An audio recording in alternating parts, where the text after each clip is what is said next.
उसको समर्थन दिया था। क्या वो अन्ना हजारे का आंदोलन सफल हुआ पाया? क्या भ्रष्टाचार खत्म हो गया? लोकपाल खत्म हो गया?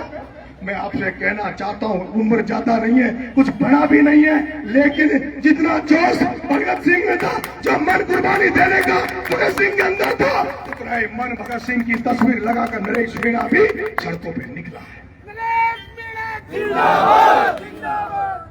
मेरी बात को हाड़ौती के किसान भाई भी सुन रहे हैं और किसानों के बेटे भी सुन रहे हैं, नौजवानों भी सुन रहे हैं और हरियाणा के व्यापारी भी सुन रहे हैं।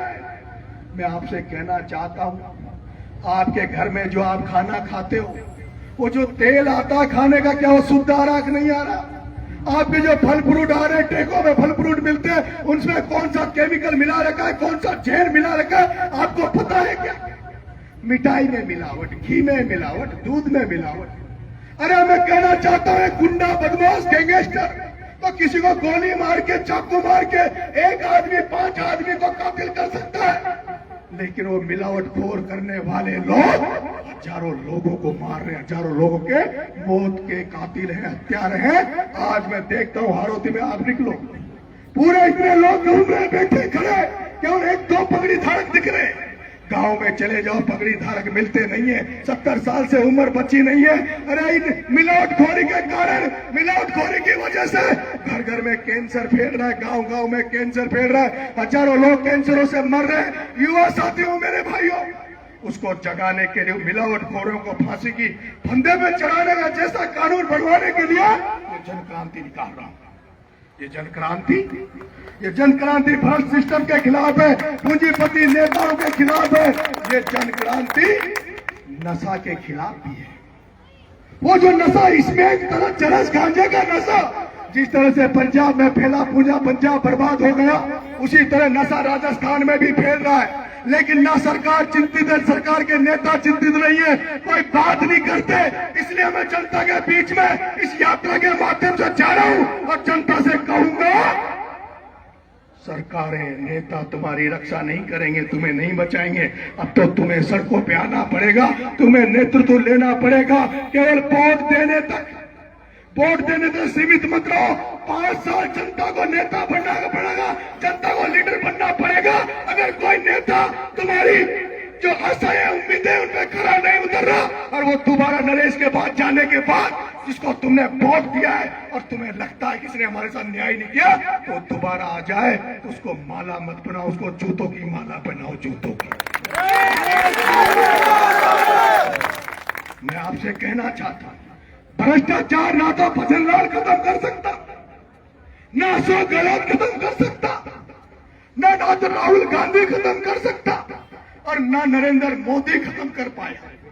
भ्रष्टाचार को अगर खत्म करेगी तो भारत की जनता जनार्दन करेगी, राजस्थान की जनता जनार्दन करेगी। कोई ठाणे वाला, तहसील वाला अगर इस हाड़ौती में अगर किसी से पैसे मांगता है, कोई लाइट वाला पैसे मांगता है, कोई केसीसी में, बैंक में, केसीसी बढ़ाने के नाम पे बैंक मैनेजर पैसा मांगता है, तो उसका वीडियो जारी करो, सोशल मीडिया पे जारी करो, टीम बना लो, खड़े हो जाओ। जो थानेदार पैसे मांगे, अमाना के सारे लोग थाने पे चले जाओ, ए थानेदार छोड़ दे,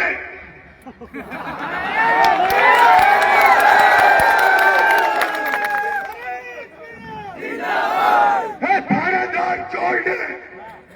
तहसील में पैसे लेते है, तहसीलदार छोड़ दे। INJR बिजली खंभा देने के नाम पर पैसे दे, INJR छोड़ दो। जब सरकार तुम्हें तनख्वाह देती है, तो फिर भ्रष्टाचार किस लिए? इसलिए मैं यात्रा निकाल रहा हूं। इस यात्रा का मकसद बहुत बड़ा है। पैदल निकल रहा हूं, नंगे पैर निकल रहा हूं, क्योंकि संघर्ष में त्याग मांगता है, बलिदान मांगता है। जितना त्याग बलिदान मेरे में क्षमता होगी, अगर जान भी चली जाए तो कोई परवाह नहीं है। लेकिन जिस तरह का आशीर्वाद आज जनता ने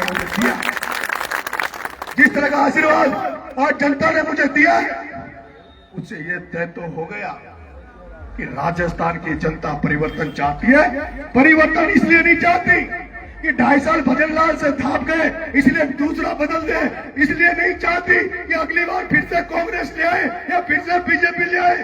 अरे नहीं, सरकारों बदलने से व्यवस्थाएं नहीं बदलती, सरकारें बदलने से व्यवस्थाएं नहीं बदलती, एमएलए एमपी बदलने से व्यवस्थाएं नहीं बदलेगी। जो मैं तरीका बता रहा हूं ना, उस तरीका को अगर जनता ने वो हाथ में ले लिया तो मैं गारंटी दे रहा हूं, लिख के दे रहा हूं। अरे आप सोचो, जो नरेश मीणा 8 महीने तक जेल में रहा, जिसको बड़े बड़े लोग ऑफर देने आए, कोई मंत्री के लिए कहने आया, कोई करोड़ों रुपए देने के लिए कहने आया, किसी ने कहा हमारे साथ झुक जाएगा तो ये कर दूंगा। मैंने कहा नरेश का तो माँ बाप ने नाम ही नरेश रखा, नरेश का मतलब राजा होता है और राजा से बड़ा कोई नहीं हो सकता।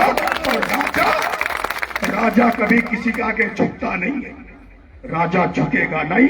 राजा तो न्याय करने के लिए निकला, राजा का काम होता है न्याय करना, और न्याय करना ही राजा का फर्ज होता है। उस न्याय के लिए मैं इस हालत की सड़कों में भी लड़ाई लड़ी, आपने देखा होगा। इस तरह से बाड़ा में भी मुझे 9 मुकदमे लगे, 5 बार जेल में गया, लेकिन नरेश घबराया नहीं। जिन्होंने मुझे जेल भेजा, जिन्होंने मुझे मुकदमे लगाए, आज वो गिड़गिड़ा रहे, रो रहे, गुम गए, हो गए। क्योंकि आपको हरियाणा के लोगों में आपसे कहना चाहता हूं, यहाँ एक व्यक्ति चुनाव लड़ा था, वो हॉस्पिटल में फ्री में दूध बांटता था, वो गौशालाओं में गायों की सेवा करता था। लोगों को लगा ये तो देवता रूपी आदमी है, प्रमोद जैन भाया से अच्छा तो कोई आदमी हो नहीं सकता। इसलिए सारे लोगों ने, अरे मैंने देखा है, उसको जिताने के लिए लोग दंडवत यात्रा करते थे, पैदल यात्रा करते थे, लेकिन उस भाया ने क्या किया, सबको खा गया। 17,000 करोड़ का आदमी हो गया, लेकिन पूरी हाड़ोती चिल्ला रही है ये तो चोर है, साला चोर है, कह रहे ना। अब ये बताओ, वो भाया जब लोग उसकी सेवा कर रहे थे, दंडवत यात्रा कर रहे थे, वो अच्छी बात थी, या पैसा कमा कर आप चोर का तमगा लगा लिया, वो अच्छी बात है। मैंने कहा पूत सपूत तो क्यों धन संचय, पूत कपूत तो क्यों धन संचय, और पूत सपूत तो क्यों धन संचय। अगर मैं अच्छा करूंगा तो भगवान ईश्वर मुझे अच्छा देगा, और पूरा करूंगा तो आप लोग यही दंड दे दोगे। बहुत बहुत धन्यवाद। आपसे इतना सा निवेदन कर रहा हूं, आपसे इतना सा निवेदन कर रहा हूं, मेरे साथ सैकड़ों हजारों लोग अपने खर्चे पे, मेरे पास कुछ नहीं है, मैं तो गांधी की तरह फकीर हूं, फकीर होकर दौड़ रहा हूं। मैं आपको निमंत्रण दे रहा हूं, अगर मेरी बात में सच्चाई लगे आपको तो कल कामखेड़ा बालाजी से पैदल यात्रा चालू होगी। अगर आपके जमीन है, आप चाहते हो कि कोई दोबारा कोई भगत सिंह की सोच को लेकर आगे बढ़ रहा है, तो कल कामखेड़ा जरूर पधारना। धन्यवाद। राम राम।